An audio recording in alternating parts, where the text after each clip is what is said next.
नमस्कार दोस्तों, हरे कृष्णा, राधे राधे। आज के वीडियो में हम देखेंगे अहोई अष्टमी की पूजा हम घर पर बहुत ही सरल विधि से कैसे करेंगे। तो देखिए, अहोई अष्टमी की पूजा पुत्र की प्राप्ति के लिए किया जाता है, संतान के सर्वथा उन्नत भविष्य के लिए, उनके स्वास्थ्य के लिए किया जाता है। माताएं ये व्रत जरूर करती हैं। बहुत ही सिंपल तरीके से पूजन हम करके दिखाएंगे ताकि आप भी अपनी संतान के लिए और संतान प्राप्ति के लिए इस पूजन को घर पर कर सकें। जिस तरह हमने करवा चौथ का व्रत रखा है पति की सर्वथा उन्नति के लिए, इसी तरह से अहोई अष्टमी का व्रत रखा जाता है बच्चों के लिए। तो देखिए, हमें ये पूजा अष्टमी के दिन करना है। सबसे पहले देखिए, पहले आप अच्छी तरह से तैयार हो जाएं, अपनी शादी की चुनरी ओढ़ लें और इसके बाद हमें पूजन शुरू करनी है। तो यहाँ पे हमने चौकी लगा लिया, लाल कलर का एक वस्त्र बिछा लिया। आप चाहें तो ज़मीन के ऊपर हल्दी से लीपकर या तो फिर गोबर से लीपकर भी पूजन कर सकते हैं, और चौकी लगाकर या डायरेक्ट मिट्टी पे, जैसे जिनके मिट्टी के ही घर होते हैं गांव साइड में, डायरेक्ट मिट्टी के ऊपर भी पूजन कर लेते हैं। तो यहाँ पे मैंने सबसे पहले गेहूं का आसन लगाएंगे। इस पूजन में गेहूं का विशेष महत्व है। अगर आपके पास गेहूं नहीं है तो आप चावल का भी प्रयोग कर सकते हैं। फिर देखिए, इस तरह का अहोई माता का फोटो कैलेंडर आता है, तो आपको एक या तो फिर आप दीवार में डायरेक्ट बनाकर भी पूजन कर सकते हैं या प्रिंट आउट भी ले सकते हैं। यहाँ पे गौरी गणेश जी बने हुए रहते हैं, तो आपको गणेश जी की अलग से स्थापना करने की कोई आवश्यकता नहीं पड़ेगी। अब इस पूजन में जो सबसे मेन होता है, जो विशेष होता है, वो है 2 घड़े की पूजा किया जाता है। 2 कोरा यानी कि बिल्कुल नया मिट्टी की घड़ा लिया जाता है और इसमें कहीं कहीं पे एक में जल और एक में अनाज भरा जाता है और कहीं कहीं में दोनों में जल भरा जाता है। मेनली ये पूजा अपने जो कुल परंपरा के हिसाब से किया जाता है, तो आप अपने घर के जो बड़े हैं उनसे आप एक बार बात ज़रूर कर लीजिएगा कि पूजा आपके घर में कैसे किया जाता है। और अगर आपको नहीं पता है, आप नया शुरू करना चाहते हैं, तो आप इस विधि से पूजन कर सकते हैं। अब देखिए, एक घड़े में आपको कोई अनाज भरनी है। मैंने यहाँ पे गेहूं से भर दिया है और आपको पूरा कंठ तक गेहूं से इस तरह से भर देना है। गेहूं नहीं है तो आप चावल, बाजरा, मोठ या जो भी आपके पास अनाज है उससे भर सकते हैं। दूसरे वाले जो हमने कलश लिया है, इसमें हम पानी भर देंगे तो पूरा इसमें पानी भरा रहेगा। और हाँ, अगर आप कुछ ऐसी जगह पे रहते हैं जहाँ पे आपको मिट्टी की घड़ा वगैरह कलश नहीं मिलेगी, तो आप पीतल का जो कलश आपके पास पूजा के कलश हैं, आप उसको भी पूजा के प्रयोग में लगा सकते हैं, कोई दिक्कत नहीं है। लेकिन इस पूजा में मिट्टी का विशेष महत्व होता है, तो आपको अगर मिल जाता है तो आप मिट्टी के कलश की पूजन कर लीजिएगा। अब देखिए, दोनों कलश को मैंने रखा है। नीचे जो है अनाज वाले कलश रहेगा और ऊपर जल वाले कलश रहेगा। और इसके बाद हम इनके कंठ में, दोनों कलश के कंठ में मौली बांध देंगे। तो इस तरह से हमने कंठ में हमें मौली बांध देनी है।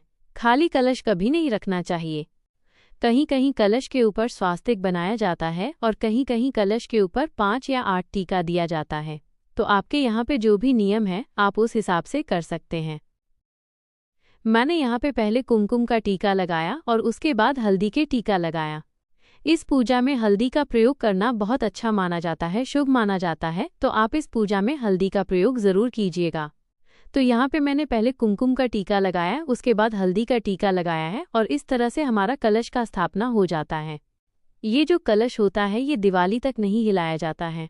तो ध्यान रखिए, लास्ट में मैं आपको पूरा बताऊंगी कि कलश कब उठाया जाता है और पानी का, अनाज का क्या करना है, तो ध्यान से पूरे वीडियो को देख लीजिएगा।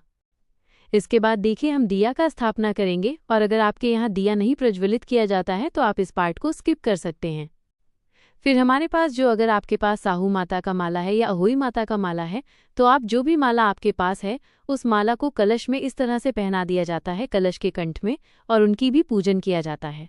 तो अगर आपके पास माला नहीं है तो बिना माला के भी पूजन कर सकते हैं। इस तरह से चौकी सजाने के बाद माता रानी का और गौरी गणेश जी का हम आवाहन करेंगे कि हे भगवान, आप आएं, हमारा पूजा स्वीकार करें, बच्चों को आशीर्वाद दें। हमारी पूजा में कोई भी गलती हो जाए इसके लिए आप हमें माफ़ ज़रूर कर दीजिएगा। फिर गौरी गणेश जी के नाम लेते हुए, अहोई माता का जयकारा लगाते हुए हम दीपक प्रज्वलित कर लेंगे और पानी का हल्का हल्का छींटा देते हुए स्नान का भाव करा के सभी भगवान को स्नान करा लेंगे। तो इस तरह से हमारे पूजन की शुरुआत हो जाती है। इस तरह से सबको छींटा देते हुए स्नान के बाद हम सबसे पहले गणेश जी की पूजन करेंगे। गणेश जी को हल्दी से, कुमकुम से टीका करें और उनको जनेऊ चढ़ाएं, उनको वस्त्र रूपी कलावा चढ़ाएं। अगर जनेऊ आपका सफ़ेद है बिल्कुल, तो आप थोड़ी सी हल्दी लगाकर चढ़ाइएगा। गणेश जी को पीला जनेऊ चढ़ाते हैं। गणेश जी के इस तरह से आप पूजा करने के बाद सभी देवी देवता को आप टीका कर लीजिएगा। इस पूजा में बार बार कह रही हूँ, हल्दी का विशेष महत्व है, तो आप कुमकुम के साथ साथ हल्दी का भी टीका करें। और आपके यहाँ पे फोटो में अगर शिवजी नारायण जी बने हुए हैं तो उनको आप चंदन से टीका करें। देखिए, शिवजी को कभी भी हल्दी कुमकुम नहीं चढ़ता, इस बात का विशेष ध्यान रखें। इसीलिए शिवजी को हमेशा ही आपको ध्यान रखना है और चंदन का टीका करनी है। इसके बाद हम कलावा स्वरूप वस्त्र चढ़ा देंगे। तो आपके पास अगर आपने चुनरी लाए हैं माता रानी के लिए, तो माता रानी को आप चुनरी चढ़ाइए, और अगर चुनरी नहीं लेकर आए हैं तो कलावा स्वरूप वस्त्र चढ़ाएंगे। तो जितने भी देवी देवता हमारे यहाँ पे विराजमान हैं, सभी को हम कलावा स्वरूप वस्त्र चढ़ा देंगे। तो यहाँ पे देखिए, माता को हमने चुनरी चढ़ा दिया और कलावा वस्त्र स्वरूप चढ़ा दिया है। तो इस तरह से पूजन होने के बाद हम माता रानी को भोग लगाएंगे। तो भोग अलग अलग जगह पे अलग अलग चीज़ों का लगाया जाता है। कहीं कहीं हलवा पूरी बनता है, कहीं खीर बनती है, तो कहीं पे इस तरह का आटे का गुलगुले बनते हैं। ज़्यादा से ज़्यादा जगह पे इस तरह का आटा और गुड़ या आटा और चीनी से गुलगुले बनाया जाता है और इसकी भोग ज़रूर लगाया जाता है। साथ ही में आप कोई हरा फल जैसे कोई खीरा वगैरह लगा सकते हैं, कोई भी हरा फल का भोग लगा सकते हैं। माता की पूजा में बतासा का विशेष महत्व है, तो आप बतासा का भोग ज़रूर लगाइए। और हाँ, बतासा टूटा फूटा नहीं होना चाहिए। साथ में कोई भी मिठाई आप घर पर बनाया है या शुद्ध सात्विक तरीके से बना हुआ कोई भी मिठाई आप भगवान को चढ़ा सकते हैं। बच्चे जो खाने में पसंद करते हैं, इस तरह का कोई भी भोग माता को बनाकर पहले माता को चढ़ाइए, फिर बच्चों को दीजिए। इससे माता बहुत ज़्यादा खुश होते हैं। और पीने के लिए 1 लोटा जल हम रखेंगे। तो इस तरह से माता को हम भोग लगा देंगे। फिर भोग में जो जो सामान हमने चढ़ाया है उनमें से सभी चीज़ें थोड़ा थोड़ा करके लेना है, और जो 2 घड़े रखा है उसके ऊपर भी हमें चढ़ाना है। 2 घड़े हमें इस तरह से खाली नहीं रखना है। तो 2 घड़े के ऊपर हमने भी भोग चढ़ा दिया है। इसके बाद हमें बायना निकालनी होती है। कोई कोई पूजा ऐसा रहता है जिसमें बायना ज़रूर निकाला जाता है। तो साड़ी, सूट जो भी आप निकालना चाहते हैं वो निकाल लीजिए। उसके बाद थोड़ा सा दक्षिणा ज़रूर रख लीजिए, और किसी सुहागन स्त्री को अगर आप बायना दे रहे हैं तो कुछ सुहाग की सामग्री आपको यहाँ पे ज़रूर रख देनी चाहिए। चाहे 2 हो, चाहे 4 हो, 5 हो, जितनी भी आप देना चाहते हैं उतनी सुहाग की सामग्री, आलता, सिंदूर और महावर वगैरह, और साथ में मेहंदी, बिंदी इत्यादि कुछ भी आप दे सकते हैं। थोड़ा सा दक्षिणा दे सकते हैं। और अब जो है 1 लोटा जल हम तैयार कर लेंगे। ये जल जो होता है अर्घ देने के लिए होता है। अब देखिए, कहीं कहीं जो है ना व्रत आधा दिन के रखा जाता है, यानी कि सुबह पूजा करके सूर्य भगवान को अर्घ देके व्रत खोल लिया जाता है। और कहीं कहीं व्रत पूरे दिन के होते हैं और पूजा सुबह कर लेते हैं, कथा कर लेते हैं, और रात को तारों को अर्घ देके ही इस व्रत को खोला जाता है। तो आपके यहाँ पे जैसे होता है आप उस तरह से कर सकते हैं। तो देखिए, अहोई अष्टमी व्रत की इस तरह से कथा आती है, बुक आती है पतला सा, तो आप यहाँ से कथा पढ़ सकते हैं, या कोई आप ग्रुप में भी कथा सुन सकते हैं, या कोई आपके घर में है तो आप दोनों कथा एक पढ़ेंगे एक सुनेंगे, इस तरह से भी कर सकते हैं।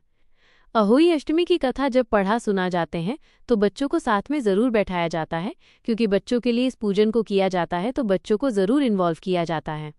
इसके बाद देखिए, हाथ में जो गेहूं का दाना लेके हम लोगों ने पूजा कथा सुना है, उस दाने का कुछ दाना हमें जो जल का लोटा तैयार किया है इसमें डालना है, और सभी देवी देवता को इस जल दाना को चढ़ाना है। कुछ दाना आपको हाथ में बचा के रखना है, और आप चाहें तो अपनी साड़ी के पल्लू में बांध सकते हैं, या छोटी सी कोई कटोरी में आप रख दीजिए पानी के साथ ही। और रात को जब तारे को अर्घ देंगे तो ये दाने से ही हमें अर्घ देना होता है, तो ये दाना आप संभाल के रख दीजिए। रात को तारों को अर्घ देंगे। तारों को अर्घ कैसे दिया जाता है इसकी वीडियो मैं सेपरेटली अपलोड कर दूंगी, आप उस वीडियो को ज़रूर देख लीजिएगा। बहुत ही सिंपल तरीका है, लेकिन आप एक बार वीडियो को देख लीजिएगा तो आपको बहुत अच्छा लगेगा और हेल्पफुल भी हो जाएगा। इसके बाद हम माता की आरती कर लेंगे। अगर आपकी आधा दिन की व्रत है तो पहले सूर्य नारायण को अर्घ दे दीजिएगा, उसके बाद आरती कीजिएगा। और अगर आपके पूरे दिन के व्रत हैं तो आप सुबह आरती कर लीजिएगा और शाम को पूजा कर सकते हैं। इसके बाद देखिए, आरती होने के बाद हाथ में थोड़ी सी जल लेंगे और 3 बार इस तरह से दिया के चारों तरफ घुमा लेंगे और दिया को शांत कर लेंगे, शामनी कर लेंगे। तो इस तरह से हमारी पूजा जब कंप्लीट हो जाता है तो हाथ जोड़ करके हम माता से क्षमा प्रार्थी होंगे कि पूजा में जो भी कमी रह गया है, जो भी हमसे गलती भूल चूक हुआ है, इसके लिए आप हमें माफ़ करें और हमारे बच्चों के ऊपर आशीर्वाद आपका सदा सर्वदा रहे। बच्चे बहुत अच्छे से आगे बढ़ें, उनके भविष्य बहुत अच्छे हो, उनका स्वास्थ्य अच्छे रहे, इस तरह से अपने बच्चों के लिए माता से आशीर्वाद की आप आशीर्वाद मांग लीजिएगा। और फिर थोड़ी सी दक्षिणा हम रख लेंगे। दक्षिणा क्यों चढ़ाया जाता है? पूजा में कोई कमी रह गया, इसके परिपूर्णता के लिए हमें दक्षिणा चढ़ाना चाहिए। अगले दिन इस दक्षिणा को आप किसी को दान कर सकते हैं। और इसके बाद हाथ में थोड़ी सी आप जो भी चुनरी वगैरह पहन के रखे हैं, जो भी आपने लिया है, इसको हाथ में लेके थोड़ी सी जल लेके आप मिंस लीजिएगा अपनी बायना को, और इसके बाद इस बायना को दान कर सकते हैं। बायना आप अपने सासू माँ को दे सकते हैं, बड़े जेठानी को दे सकते हैं, या आपसे बड़ा ननद है तो उसे दे सकते हैं। अगर आपके आसपास कोई नहीं है, आपके घर के लोग, तो आप इसको किसी पुरोहित को, पंडित जी की वाइफ को भी दे सकते हैं, या किसी गरीब सुहागन स्त्री को भी दे सकते हैं। पूजा के बाद सामान का क्या करना है? महत्वपूर्ण। अब देख लेते हैं कि पूजा के बाद हमें ये सामान का क्या करना है। तो ये बात बहुत ही अच्छे से आप समझ लीजिएगा, बहुत ही इम्पॉर्टेंट पार्ट है ये। यहाँ पे देखिए 2 घड़े रखा जाता है। माला, पूजा के बाद इस माला को धारण किया जाता है, और इस माला को कोई कोई साल भर धारण करते हैं, कोई कोई सिर्फ दिवाली तक धारण करते हैं, और उसके बाद कोई अच्छे दिन देख के खोल लेते हैं, और कोई कोई जितने दिन तक 2 घड़ रखा रहता है उतने दिन तक धारण करके रखते हैं। कोई कोई आजकल सुबह धारण करते हैं और शाम को चांद को अर्घ्य देने के बाद भी खोल लेते हैं। तो देखिए, आपके यहाँ पे जैसा भी होता है वैसे कर सकते हैं। 2 घड़े, कलश। 2 घड़े को बिल्कुल हटाना नहीं है, आप इस घड़े को अलग अलग टाइम पे हटाया जाता है। जैसे देखो, कहीं कहीं छोटी दिवाली यानी कि नरक चतुर्दशी के दिन हटाया जाता है, कहीं दिवाली के दिन हटाया जाता है, और कहीं कहीं भाई दूज के दिन हटाया जाता है। नीचे का जो अनाज है ये दान किया जाता है। ऊपर का जो घड़े में जल है, ये बच्चों को नहाने के पानी में मिक्स करके बच्चों को इससे नहलाया जाता है। ये बहुत ही शुभ रहता है, माता के आशीर्वाद के साथ होता है। तो आप दोनों घड़ का जल का क्या करना है? अगर दोनों घड़ में जल है तो आप दोनों जल नहाने के पानी में मिक्स करके बच्चों को नहला सकते हैं। भोग प्रसाद। ऊपर का जो हमने प्रसाद, भोग प्रसाद रखा है, ये आप बच्चों को बांट सकते हैं। घर के जो बाकी मेंबर हैं उन सभी को भोग प्रसाद बांट सकते हैं। भोग प्रसाद आप यहाँ पे 10-15 मिनट के लिए रखिए, उसके बाद आप भोग प्रसाद चौकी से हटा सकते हैं और घर के सभी मेंबर को दे सकते हैं। अगर आप उपवास रहता है तारा भोजन तक, आप जब तक तारा नहीं देखेंगे तब तक भोजन नहीं करेंगे, इतना अगर आपका उपवास रहता है रात भर का, तो फिर आप उसके बाद ही यहीं से कुछ प्रसाद वगैरह खाकर अपना पारण कर सकते हैं। बच्चों के हाथ से पानी पीकर अपना पारण कर सकते हैं। दिया। इसके बाद देखिए, जो दिया है, कोई कोई अखंड दिया का स्थापना करता है, यानी कि पूजा के समय ही सुबह दिया प्रज्वलित कर लेते हैं, और कम से कम जब तक तारों को अर्घ्य नहीं दिया जाता है तब तक ये दिया प्रज्वलित रहती है। तो आप उस तरह से भी कर सकते हैं, और नहीं तो सुबह शाम का दिया भी चला सकते हैं। अर्घ्य का जल। अब देखिए, 1 लोटा जो जल रखा है, अगर आपका आधा दिन का व्रत है तो आप इस लोटा का जल को आप सुबह सूर्य भगवान को अर्घ्य दे दीजिएगा। और अगर आपका पूरा दिन का यानी कि तारा निकलने तक का व्रत है तो आप रात को इसी जल से तारों को अर्घ्य दीजिएगा। और जो गेहूं के दाने रखा है वो गेहूं के दाने भी आप ले लीजिए। आप यहाँ पर गेहूं के दाने के बदले में चावल या कोई भी अनाज रख सकते हैं, और इसी से अर्घ्य दिया जाता है। चंद्र भगवान को, तारों को पूजा किया जाता है, और उसके बाद ही बच्चों के हाथ से पानी और मिठाई वगैरह खाकर अपना व्रत खोला जाता है। बायना और दक्षिणा। जो सामान आपने निकाल के रखा है बायने के लिए, इसको मिन्स कर अपने जिनके लिए भी निकाला उनको दे दिया जाता है, दान कर दिया जाता है। और जो दक्षिणा आपने रखा है वो भी बायने के साथ साथ ही दान किया जाता है। चौकी। देखिए, चौकी जो है अगले दिन आप साफ कर सकते हैं। सभी चीजें आप माता का फोटो अपनी जगह पे जहाँ पे आप रखते हैं वहाँ रख सकते हैं। बाकी सभी चीजें आप यहाँ से हटा सकते हैं। खाली 2 घड़ को हिलाना नहीं है। 2 घड़ दिवाली तक रखा रहता है, और जैसे कि मैंने कहा कि अलग अलग जगह पे अलग अलग समय पे इस 2 घड़ को उठाया जाता है। आशा करती हूँ आज की पूजा विधि में आपको हर चीज बहुत ही सरल तरीके से अच्छे से समझा पाई हूँ। अगर कुछ भी क्वेश्चन है अहोई अष्टमी के संबंधित तो आप हमें लिख सकते हैं कमेंट बॉक्स में। पूरी कोशिश करूंगी आपकी सभी डाउट्स क्लियर करने के लिए। बहुत ही सरल सिंपल तरीके से माताएं घर पर इस पूजन को करते हैं।